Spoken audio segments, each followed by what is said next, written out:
A big hello from me and welcome to another Paul Rolls Dice video. And you've probably guessed it, we're going to be doing an unboxing, a quick look at Assassin's Creed Brotherhood of Venice by Triton Noir and obviously the Ubisoft IP. Now, this game is a monster. Look at the heckin' size of it. It weighs a ton.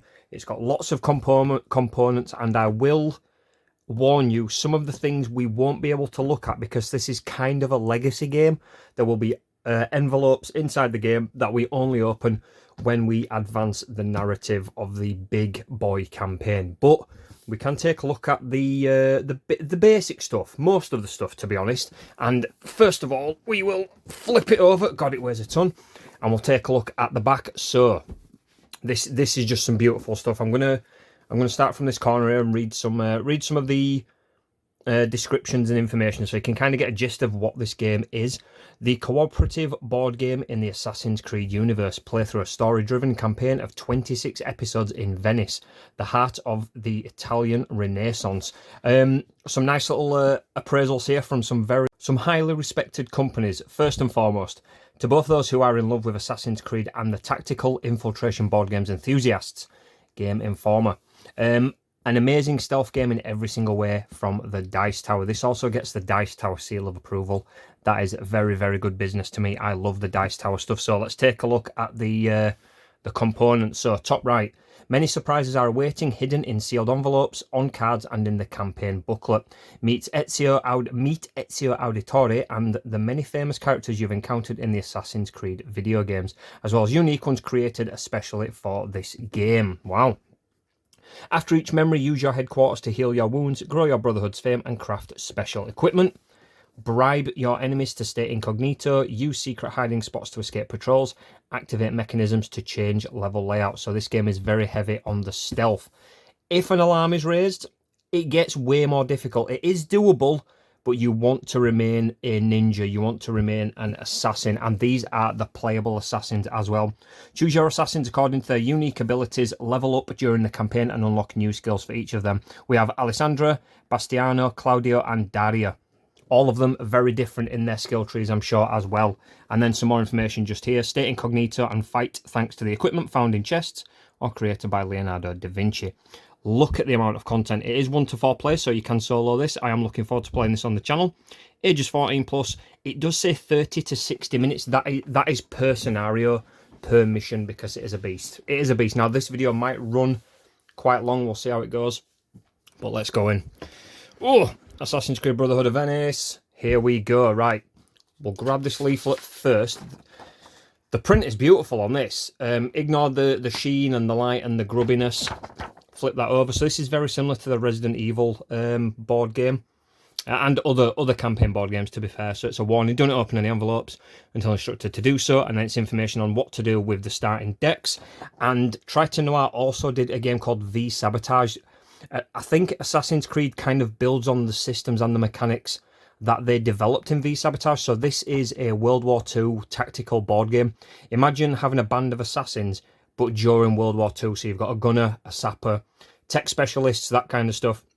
And it's all about bringing the hurt to the Nazi war machine during World War II. So we have rulebook, campaign book. Now, I don't really know much about this game outside of the few videos that I've watched on YouTube, but I do know that this is one of the better rule books for these big campaign style board games. I know a lot of the rule books end up having massive FAQs and erratas. There's next to no errata for this book, and that is because as you're playing through the campaign, you'll slowly learn all of the ins and outs and the mechanics of the game, and there will be a blue number in the campaign book, and it will tell you directly where to go to read up on that rule that you are currently learning. So if it's like blah blah blah, you are now learning rule number 24, equipment, there you go. And then you go through the book until you find the blue number, read it, and you should be up to scratch. Full colour book again. Look at the artwork at the beginning as well. Beautiful, beautiful stuff. This definitely isn't just a cash grab. This is a very, very premium game. And the price tag kind of says so as well. So this is the campaign book. I'm going to be flicking through this very, very quickly. I don't want any spoilers. I just want to take a quick look at the artwork. There's the sequence 0, memory 0.1. So all of the 0 point memories. 0.1 through 0.4 are the tutorial missions. Then you'll get onto the campaigns with the actual numbered ones. So that is a campaign book. Very meaty there. So, on to the cardboard standees. The Kickstarter edition did have miniatures, 100% miniatures. This is the retail version. It's slightly cheaper, way easier to get hold of now. And I'm fine with cardboard standees. That's cool. It's all good. So these are the enemies. I mean, the print on the standees is really nice as well. So we've got crossbowmen there. There's an absolute ton of them. And then we have some knights as well, heavily armoured. Some foot soldiers with swords. Then we have some cavalrymen, again, knights, armoured to heck. We have some spearmen, some guardsmen, and then some more little foot soldiers just there. The cardstock is really nice as well, nice and thick stuff. We love it. Okay, on to more cardboard stuff. So we have, I'm assuming these are going to be Leonardo da Vinci boss kind of enemies. These are the apprentice assassins, just unnamed assassins, I think.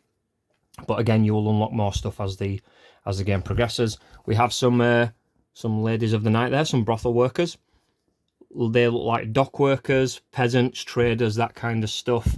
Now these are the what's it called? The fast travel points. You can use these to warp to different areas of the game. They also serve as the start and the finish of a lot of missions. So you'll start on the space with this, do your mission, get back to this, mission done. These are hiding spots that are on buildings.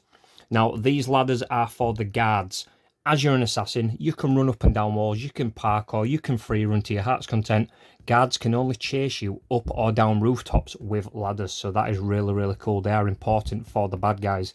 Chests. And then we have the start of our tokens. That is a really nice little boat there. Catamaran, whatever it's called. And then we've got a building. Oh, okay. Is that different? Oh, I don't know. Hang on, let me have a look at it. So we've got a bear there as well, and then we have a nice cool statue. These are objective markers. So certain objectives in the game will be placed into these, and then you just have to fill them with your characters, be on the space with them to kind of do the mission. Wow, okay. Onto the meat. Let me take off this because that is glary as heck. Remove that. Now these, first we have a sticker sheet. These are the in-game achievements, in-game trophies, memory completion stickers, and you get a number of them so you can replay the game over and over, which is really cool. But I did print out an additional sheet of the Diary of Memories, so I'm not actually going to ruin the one in my campaign book. I'll just use this one and we'll stick the stickers onto this, and we'll see what we can do with the campaign. Every time we play it will be different as well. So those are the stickers. We have more tokens. These are alert tokens, incognito tokens, mission objective tokens, alarm status. If it's green, you are incognito. The guards are unaware that there are assassins running around the city. If it's this, all hell breaks loose. Guards are going to be spawning like you would not believe. Wow. Okay, so where do we go from here? Let's take a look at these. Now, I'm not going to open these because these are all unshuffled decks.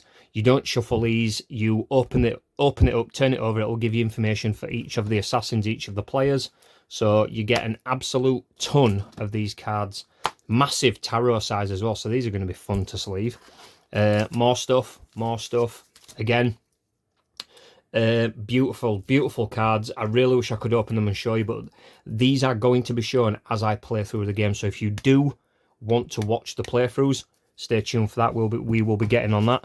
There's a little card for Dized, and I've got a download code for Dized. Nice. So Dized is an app that does in-depth tutorials and gameplay demonstrations on their mobile app, and I think they've got a website as well. Yeah, Dized.com. So this, I'm assuming this will give me access to the Brotherhood of Venice massive tutorials. It'll teach me how to set up the game, that kind of stuff. So I'm looking forward to using that. So we will put those back in there. We have some cubes. So these cubes are the action cubes. All of the assassins get 3 cubes, and each cube you can discard a cube to do a move action, to do an interact action, to do a combat action, that kind of stuff. So those are used to track that. These are the health cubes. These are really nice. This is your health in the game. You take a damage, you remove a cube. If your last one is removed, you are out for the mission. These are the alert status bases. So these go on the assassin characters. If you are spotted, you place your character in this, and it shows that you've been alerted and the guards know where you are, and let the chase begin. We have a ton of baggies for when we open this bad boy up. We then have more cards. These are smaller size, but again, 2 blocks of cards. Looking forward to going through these. Again, we're not shuffling these, we're just keeping them as they are. We have, now these are the enemy spawn cards, so we do shuffle these. So every turn when we are alerted, we would draw one of these and it will tell us, or even when we're not alerted, it will tell us how many enemies to spawn per turn. Obviously you can see when the alarm is raised, way more enemies are spawned, and it becomes an absolute nightmare from what I understand. Big bag of stands for the standees, and then we have the dice. So start with the white dice first. So these are the dice that we will be rolling as assassins. Now, one of the it's a little bit confusing, and I'll explain why. So this, if you roll this, that's a hit. You cause a damage. If you roll this, it's essentially a hit plus activating the weapon's special ability. So call it a critical hit, if you will. Now, this sword, you would think that means a hit, but that means you miss and the enemy has an opportunity to retaliate, meaning they fight back during the enemy phase. That's the only way they attack you. So it's a bit weird because it's a sword, crossed sword kind of thing, but I don't know. I see what they were going with. These are the activation dice. So if you are ever on a space with a bad guy, you need to roll one of these dice for each bad guy on the space. If you roll an eyeball, you are alerted. Oopsie. And these are the dice that the enemies swing with. Again, same for the enemies. If we roll this, you take a hit. If they roll this, you block it, you parry it, however you want to narratively explain it. The assassin avoids the damage. So let's move these back in here. God, this is a big game. We have an absolute monster pile of tiles. We have rooftops, we have inside buildings, we have streets and things. I think we probably could take a look at those. Just give me a sec. But before we dive into that, let's have a look at the only things that are miniatures in this game. So we do have 4 assassin miniatures. These are who we will be playing as in the game. I'm looking forward to priming these and getting them painted. That should be really cool. So there's one. So there's Alessandro, Bastiano, Claudio, and I can't remember the name of the other one. But there's another one. The sculpts are pretty nice. That's a cool one. It's like a fencer. Single-handed blade. Ooh, some dirty mould lines. We'll have to get rid of those.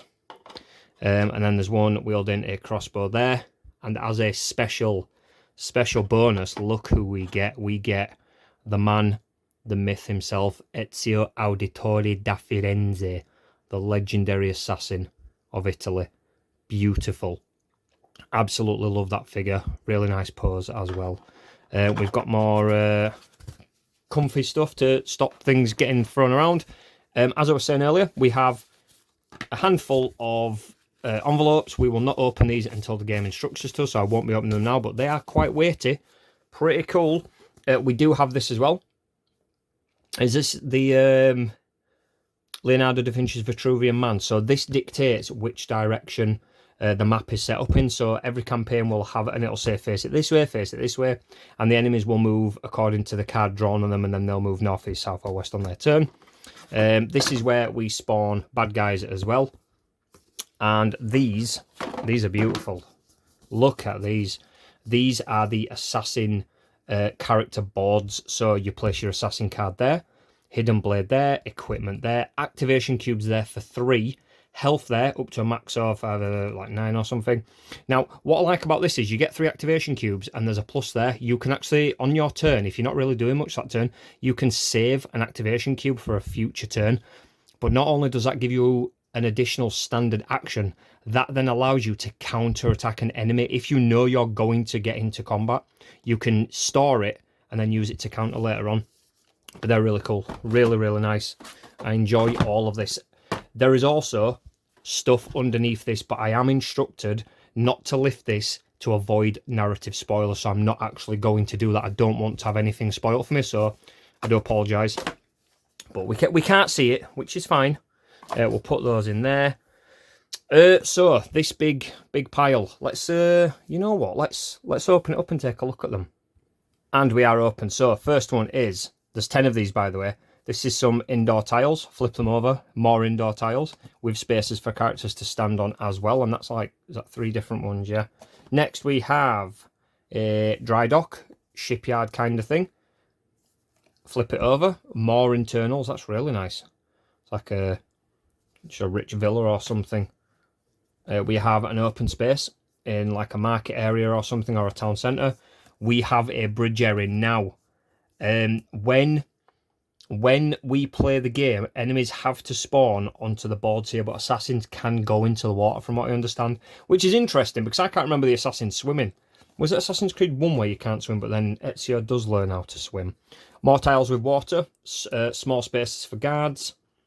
Very, very nice. I feel like the mission builds and the replayability is going to be very nice because there's a very mixed amount of tiles, and they are. I'm really hoping it's portraying well on a video, but these are absolutely gorgeous tiles. The artwork is just superb. A few more indoor ones and some outdoors. Same again. Oh, that's cool. I like that one. That's one big tile. Damn. Okay. And then okay, it's fallen out. But if we flip it over, if I can, there we go. Oh, that's kind of, is that the same? Oh, it's similar. Then we've got some fountains there as well. Some more indoor and outdoor tiles. Very good, very nice. Now, the items that are on the tiles as well, this is kind of cool. They dictate what you can do. So if there's a hay bale, you can jump from the top of that tower and hide in the hay bale, or you can take guards that you've killed and hide them as well to stop them being found. And then we've got some rooftop tiles there as well. And the final one, some rooftops. Flip them over, more rooftops. Now, one thing, and see, this is really cool. That part there, that is on the ground. So if there's a guard down there and you're on here, he can't chase you, and vice versa. So if you're being chased from this roof to this one, you could jump down and he wouldn't be able to chase you until you climb back up. It's really, really cool. Another thing I will say as well, I've been taking a look at some third-party upgrades for this game. So a very, very wonderful chap on YouTube, I forget the name, but I will credit them when I get them, has created some 3D printout buildings, meaning for when we have roof tiles and ground tiles, the roof tiles will be elevated, meaning we've got a 3D map, and I think that's going to be really, really cool. So I won't bore you by putting all this away on camera. That is the unboxing of Assassin's Creed Brotherhood of Venice. Thank you so much for watching. I hope you enjoyed this video. Please let me know what you think. Does it look cool? Are you interested in watching me play it? Would you buy this yourself? It is a monster of a game with a high price point. We're talking over £100 for this game. But if you can find it for slightly under £100, grab it. Grab it with your bare hands. It's a lot of game and a lot of fun. I'm going to be putting dozens of hours into this. My friends, thank you so much for watching. Hope you look forward to the next video. Until next time.